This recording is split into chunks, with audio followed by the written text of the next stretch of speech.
جو کرنے والا کام ہے وہ ہم کر نہیں رہے، جو کرنا نہیں پوری قوم اس کی طرف لگی ہوئی ہے کہ تم سارے مل کر بھی بحث کر لو، ہونا وہی ہے جو اللہ چاہے۔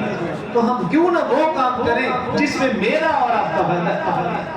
میرا اور آپ کا فائدہ کیا ہے؟ نمبر 1 توبہ استغفار، نمبر 2 دعا، دعاؤں کا اہتمام کریں، کثرت کے ساتھ اہتمام کریں، پھر دیکھیں کہ اللہ یہ ساری پریشانیاں، ساری مصیبتیں اللہ ہم سے دور کر دے گا۔ اور تیسری چیز حضرت شیخ رحمہ اللہ فرماتے ہیں یا ایھا الذین آمنوا استعینوا بالصبر والصلاۃ،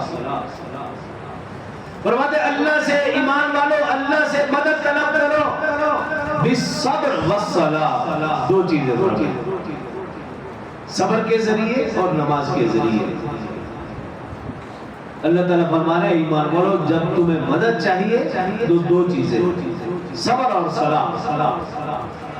رسول اللہ صلی اللہ علیہ وسلم کی اپنی بھی عادت مبارکہ یہی تھی، فضائل اعمال میں آپ سنتے رہتے ہیں، جب بھی تھوڑی سی بھی تکلیف پہنچتی رسول اللہ صلی اللہ علیہ وسلم نماز کا اہتمام فرماتے تھے، یہاں تک کہ اگر ہوا تھوڑی سی تیز چلی فوراً رسول اللہ صلی اللہ علیہ وسلم نماز کا اہتمام فرماتے، کہیں یہ تیز آندھی طوفان کا رخ نہ اختیار کر لے، آندھی اور طوفان کا رخ نہ اختیار کر لے۔ تو وہ تو نفلی نمازوں کا اہتمام تھا، میری اور آپ کی جو صورتحال ہے، ہم سے تو پنجگانہ نماز بھی نہیں پڑھی جاتی، تو اللہ کی جو مدد آئے گی، قدم قدم پر برکتیں اور رحمتیں اور مدد و نصرت حاصل ہوگی، پنجگانہ نماز با جماعت کا اہتمام کرنے سے۔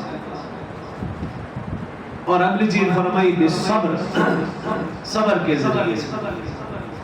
یقیناً جتنی تکالیف، مصیبتیں اور پریشانیاں ہیں یہ اللہ کی طرف سے ہے، تو اس پر صبر کریں گے تو آگے اللہ فرما رہے ہیں ان اللہ مع الصابرین، کہ پھر اللہ صبر کرنے والوں کے ساتھ ہے۔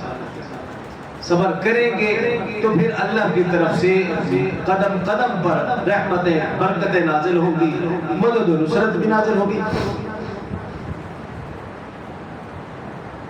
تو پہلی چیز ہے توبہ استغفار، دوسری چیز ہے دعا، تیسری چیز ہے نماز، اور